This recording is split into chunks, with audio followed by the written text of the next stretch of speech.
नाज़रीन, हमें ज्वाइन किया है किसी तारुफ के मोहताज नहीं, आसिफ किरमानी साहब पुराने पॉलिटिकल वर्कर भी हैं, लीडर भी हैं और बड़ा सियासत का गर्म सर देख रखा है। बहुत शुक्रिया आसिफ किरमानी साहब, आपने हमें वक्त दिया। ज़ाहिर है सर, हम सियासत पे ही आपकी रहनुमाई लेंगे। तो एक जो crisis like situation number 1 continue कर रही है और जो मियां नवाज शरीफ साहब हैं उनके बारे में कहा जा रहा है, आज अता तारड़ साहब ने कहा है कि वो किसी मूजी बीमारी को रूल आउट करवाने के लिए अल्लाह ताला उन्हें सेहतमंद रखे, वो भी बाहर जा रहे हैं। आपको क्या लग रहा है, ये एक है तो बुरानी सूरत हाल, ये हुकूमत को आप कहाँ देख रहे हैं? शुक्रिया मोहतरम काजी साहब। देखिए, मुझे चूंकि अब मैं तो मुस्लिम लीग नून से अपने अलहदगी इख्तियार कर चुका हूँ, तो मेरा तो अब कोई राब्ता नहीं है उस तरह जैसे माजी में मियाँ साहब से रहा है।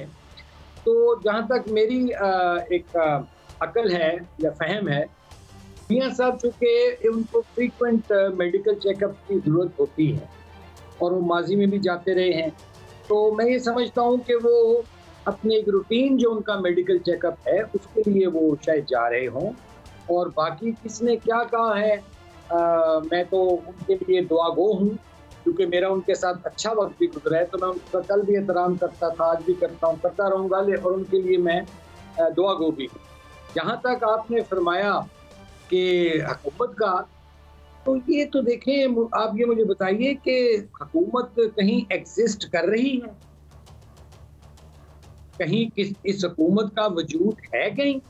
देखिए ना, लॉ एंड ऑर्डर आपका ब्रेक डाउन है, इकोनॉमिक कंडीशंस आपके सामने हैं कि जो महंगाई है, गुर्बत है, बेरोजगारी है, जॉबलेस यूथ है, और ऊपर से जो ये बिजली के बिलों को इन्होंने बम बनाकर लोगों पर फेंके हैं। उसके बाद जो तो एक कॉमन मैन है काजी साहब, जो एक गरीब आदमी है, जो मिडिल क्लास का आदमी है, उसके लिए तो अपना कुर्बानी साहब, मियां शाहिद बात कर रहा हूँ, आप बड़ी बात कर रहे हैं। और ये भी फरमाइएगा सर कि शेख रशीद साहब कहते हैं कि 30 सितंबर तक सियासत का ऊंट किसी करवट बैठेगा, तो सर क्या होने जा रहा है 30 सितंबर तक? आप क्या देख रहे हैं?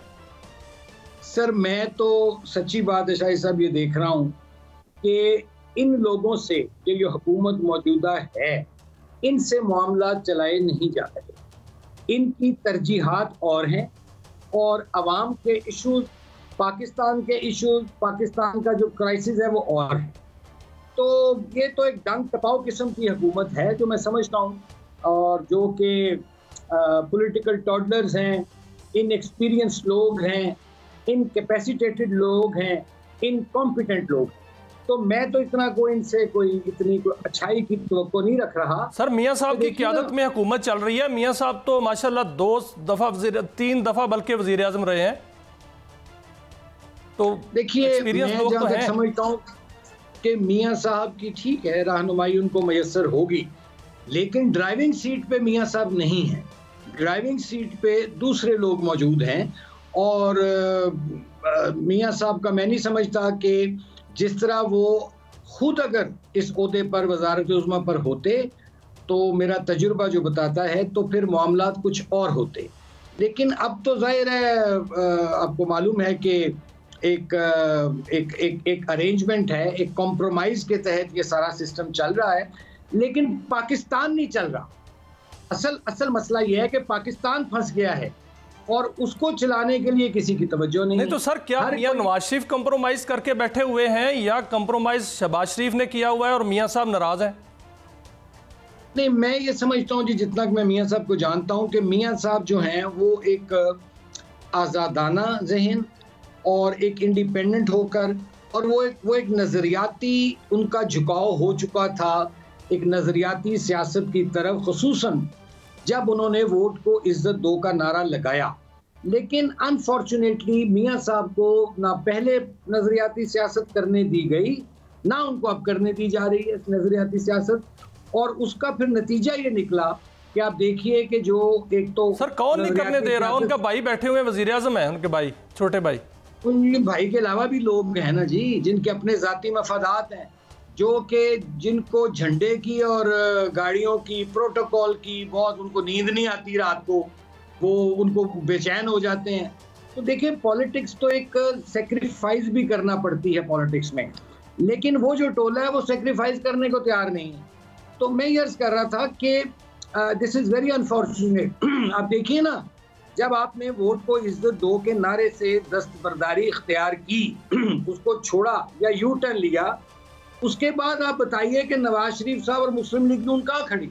पीडीएम की गवर्नमेंट का देख लें 16 महीने, और ये सारे मामलात का हमें खमियाजा भुगतना इनको पड़ा 8 फरवरी 2024 को, जब आप सिंपल मेजॉरिटी नहीं ले सके। तो ये हालात हैं इस वक्त। मैं समझता हूं कि इस वक्त पाकिस्तान गैर मामूली हालात से गुजर रहा है और पाकिस्तान को गैर मामूली फैसले करने की जरूरत है, जो मुझे होते नजर नहीं आ रहे। किरमानी साहब, बड़े इंतहा पसंदाना बयानात आ रहे हैं। आज मैं अमीर जमात को देख रहा था और उन्हें क्यों ये ज़रूरत पेश आई कहने की कि जनाब उस हसीना वाजिद को तो हेलीकॉप्टर मिल गया था, खुदा न खास्ता आप कुछ नहीं। ये do you buy this assessment या ये इंतहा पसंदाना किस्म का बयान है? देखें काजी साहब, मैं पब्लिक में घूमता फिरता हूँ, मैं अपर मिडिल क्लास का कह लें आदमी हूँ। जो पब्लिक पल्स है, पब्लिक में तो बहुत गुस्सा है। अब दुआ करें कि वो गुस्सा को स्ट्रीमलाइन हो जाए कि ये हुकूमत डिलीवर कर दे। अगर ये हुकूमत डिलीवर करने में नाकाम होती है, जो अब तक मैं नहीं समझ रहा कि ये कामयाब है, क्योंकि हुकूमतें ट्वीट्स पर, बयानात पर, इश्तिहारात पर नहीं चला करती। हुकूमत का नैरेटिव होता है डिलीवरी, इकनॉमिक, लोगों की माशियात को बेहतर करना, लोगों की जिंदगियों में आसानियां पैदा करना। ये तो बिजली के झटके दे दे के इस हुकूमत ने लोगों को बेहाल कर दिया। तो मैं समझता हूं कि लॉ एंड ऑर्डर इस वक्त आपका वो भी ब्रेक डाउन है, इकोनॉमी जो सी आपके सामने है, तो लोगों में तो गुस्सा है। अब वो गुस्सा किस तरफ जाता है, मेरी तो दुआ है कि वो को चैनलाइज हो जाए गुस्सा, उनके लोगों के मामला ठीक हो जाए।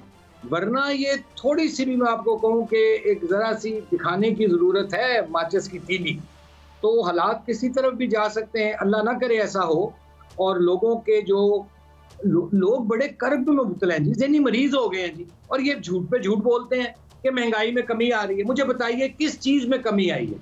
जो 16 रुपए रोटी भी इन्होंने की थी, वो भी आज कहीं 16 की मिल रही है, कहीं 17 की मिल रही है, कहीं 15 की मिल रही है। कहने का मतलब, और फिर आप कहते हैं हमने बिजली के बिलों में पंजाब में लोगों को रिलीफ दिया है।